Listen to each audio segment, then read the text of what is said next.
Saludos amigos, soy Miguel Guerrero, bienvenido nuevamente a Edición Nocturna. En la noche de hoy tengo la compañía de cuatro notables y reputados economistas dominicanos para hablar sobre la economía dominicana en un año electoral como el que recién comenzó.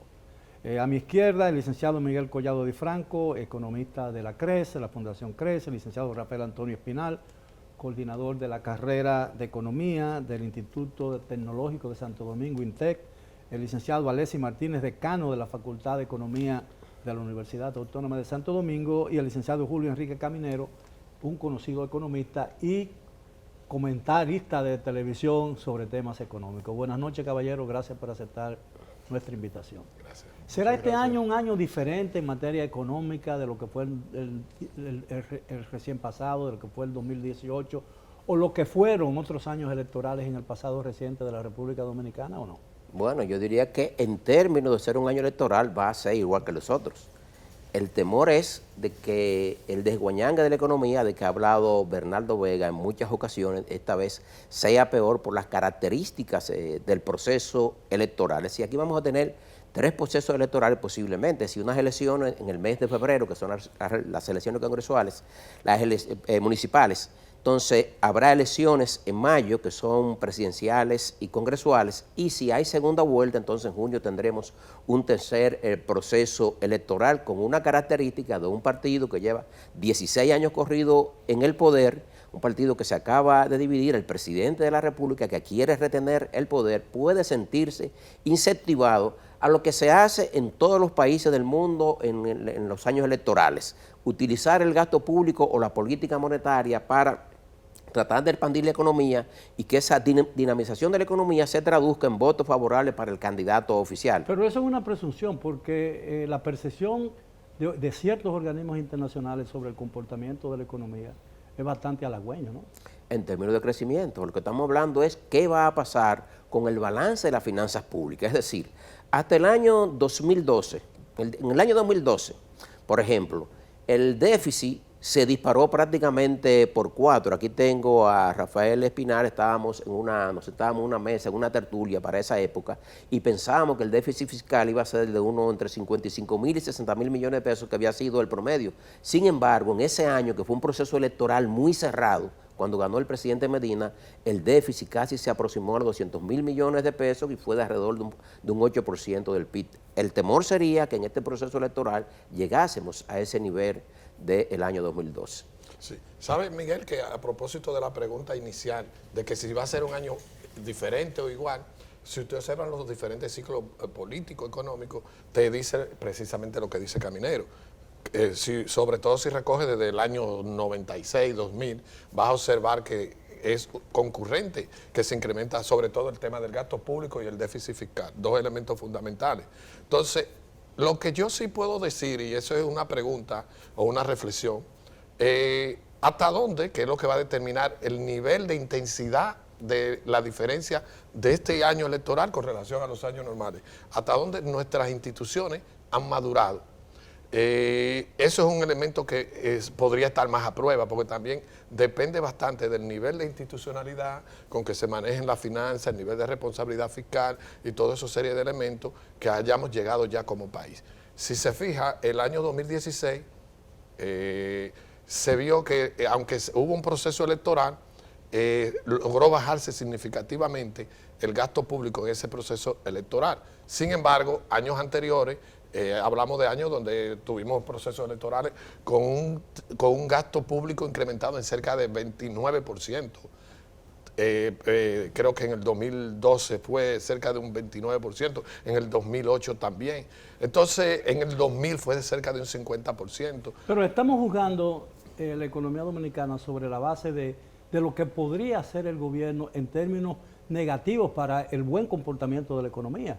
Lo importante es saber o en la dirección en que marcha la economía dominicana, porque los organismos premian la forma en que se maneja la economía en la República Dominicana, el crecimiento sostenido, la estabilidad macroeconómica, más o menos la estabilidad en la moneda nacional, todas esas cosas, y no parece que hay una amenaza real, por lo menos interna, para la economía dominicana y los temores de un aumento de los precios del petróleo no parecen tan sólidos como para que uno pueda creer que la economía dominicana se puede colapsar, ¿no? Mira, yo te diría, Miguel, que al margen del proceso electoral, la economía dominicana ha tenido unos años de crecimiento extraordinario, sobre todo los últimos 6 años, que están vinculados a 2 elementos.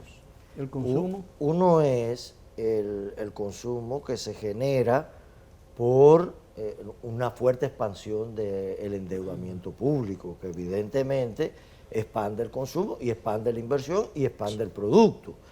En otro orden también, la economía mundial ha tenido unos años que no son malos, es decir, la economía norteamericana ha tenido crecimiento importante, falta de desempleo. En los Estados Unidos hay prácticamente una tasa de desempleo natural. Eso aumenta las remesas. Las remesas han estado aumentando cada año entre un 10 y un 20%, inclusive aproximándose en ocasiones a un 20%. La inversión extranjera ha estado favorecida también por tasas de interés en los mercados mundiales bajas. Y eso hace que el financiamiento para esa inversión que se obtiene en los mercados financieros fluya hacia el país.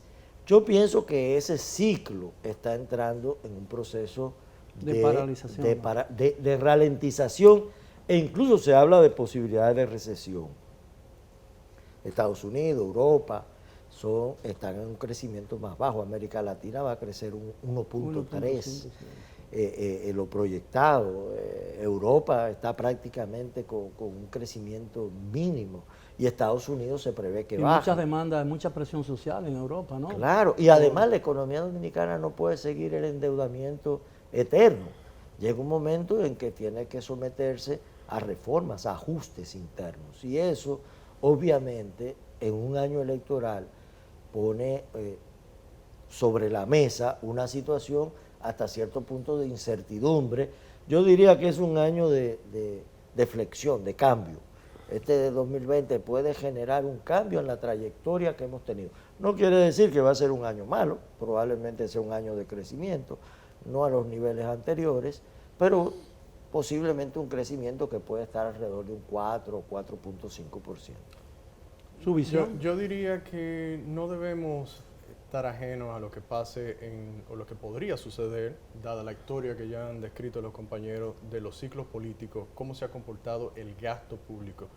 Hay que tener en cuenta que la institucionalidad en República Dominicana se ha deteriorado, el manejo de las finanzas públicas es cada vez más discrecional, el contrapeso que debiera jugar el Congreso de la República no ha estado presente, no se ha visto ese papel. Entonces, es preocupante en ese sentido, y volviendo al tema del 2016, en el 2016 teníamos un panorama totalmente diferente. Teníamos un presidente que se estaba reeligiendo con una favorabilidad muy alta dada por las encuestas. Entonces, el gasto público se incrementó, es cierto que no mucho, por ese factor, y se concentró en los primeros 4 meses. En los primeros 4 meses se dispara el gasto y luego, cuando ya es más segura la victoria, se recoge. Se recoge. Pero ese no es el escenario que tenemos ahora. El escenario ahora mismo está muy diferente. Complicado. Además de, el tema que tú bien mencionabas, Rafael, el tema de la incertidumbre. Tenemos también cómo se ha comportado el árbitro en la aplicación de la ley, se está estrenando ahora. El proceso que vivimos con las primarias de los partidos principales o de los partidos mayoritarios es algo que trajo incertidumbre, además de la posible reelección y todo eso, y es un escenario del cual no hemos salido todavía. Sí. Y eso se refleja en la inversión y en el mercado cambiario también. Él señaló algo muy interesante, Miguel, perdón que interrumpa. Sí. El tema de cómo se vaya dando en términos de percepción de la ciudadana, las encuestas, el tema de cómo serán las elecciones. Yo venía haciendo precisamente ese ejercicio mental, y qué bueno que él lo trajo, por esos medios lo interrumpo. Porque yo decía, sería interesante ver, según cómo terminen los procesos electorales, cuánto eso ha impactado en el tema del gasto público en los procesos electorales. Ahora, cuando uno cuando revisa- están más, perdón Miguel, cuando hay menos, precisamente como él señala, cuando la competencia es menos fuerte, el gasto público Se tiende modera. a disminuir y es más moderado. Si hay mucha competencia, el gasto público tiende a incrementarse. Ahora, cuando uno hace un recuento y hace un inventario de todos los pronósticos pesimistas que han habido o ha habido en la historia reciente de la República Dominicana, especialmente en los años electorales, que un nubarrón va a cubrir todo, que todo va a desaparecer, todo lo que hemos avanzado en materia de crecimiento económico se va a derrumbar de golpe y porrazo por el mal manejo de la economía. Ninguno de esos pronósticos se ha dado. ¿Por qué temer que en esta oportunidad ocurra lo que no ha ocurrido en Es que otras ese no es el temor. oportunidades? Es que en los procesos electorales ese no es el temor. El temor en los procesos electorales es el balance de las finanzas públicas. ¿Por qué? Lo que estamos previendo los economistas, posiblemente estemos todos de acuerdo, es que en este primer semestre del año se va a expandir el gasto público al nivel que, diríamos, el partido de gobierno, el Poder Ejecutivo entienda que debe llevarlo, independientemente de en cuánto va a terminar la deuda, en cuánto yo voy a sobrepasar o voy a exponer el gobierno a sobrepasar el límite de 110.000 millones de pesos que me he propuesto de déficit fiscal para el presente año. Ahora, a partir del segundo semestre, es posible entonces que tengamos que venir con un frenazo y es posible que la economía termine creciendo, como dice Rafael Espinal, que te va a terminar creciendo alrededor del 5%, pero eso es por debajo. Pero ¿cuál es el pronóstico del presupuesto en cuanto al déficit? Hay un pronóstico de que el déficit va a ser 110.251 millones de En pesos. relación con el PIB, eso Va a es- ser 2.8. No menos, 2.1. ¿Cuál es un déficit manejable para una economía en crecimiento como la República Dominicana? Sin que eso, porque a veces cuando uno elimina los déficits, crea problemas, ¿no? Puede crear un desempleo, puede crear trastornos en la economía, Yo en la quisiera marcha de la decir algo economía. en el Y sentido- aumentar la incertidumbre como consecuencia de Claro. eso. Sí, nosotros, el tema no es tanto lo que suceda en este año, es cómo se manejen las finanzas, dado los precedentes que ya llevamos y la acumulación de endeudamiento público. Nosotros estamos tenemos un ajuste pendiente del 2012.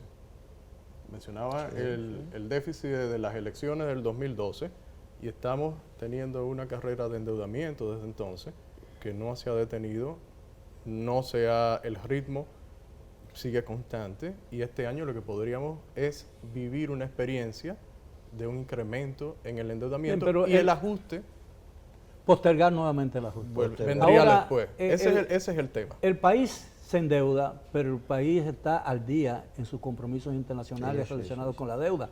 Yo creo que no le queda más remedio que el que paga tiene que seguir cogiendo prestado. Vamos a hacer una breve pausa. Regresamos después de ella. Continúen por favor con nosotros en Edición Nocturna.